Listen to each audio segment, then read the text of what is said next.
What's up, guys? Over here at PTUNING in Manassas, Virginia, and got a couple things going on here. One thing I wanted to show you, which is interesting for you guys that truck cars, is no, not the TSX. It's in for tuning. It's actually this setup going on here on this BRZ. Got an APR wing, and you know, you've heard of APR, but setting up a little bit differently this time.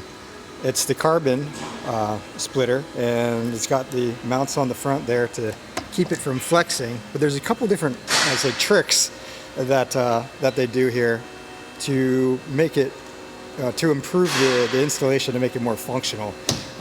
One is that if we focus on the back here, there's a couple more mounting points that are added to the back of this carbon splitter where it attaches, so that there's not as much flex. And ideally, you wouldn't want the splitter attached to the bumper itself. You want it mounted solidly to the chassis or the frame of the car.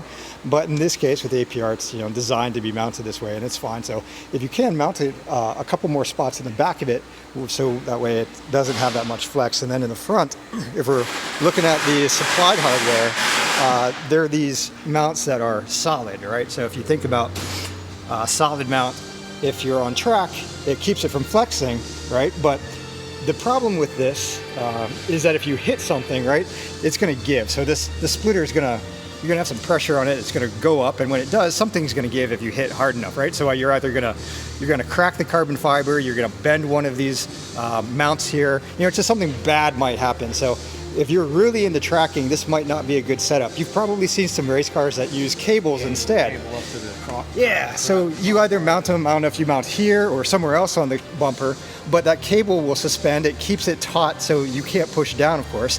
But if you do hit something on the front, it's going to allow it to flex, and you hopefully won't break anything in that case. So just a little nugget and tip when it comes to these APR, or really any splitter for that matter. It doesn't have to be APR. So that's it. All right, guys, that's all for now.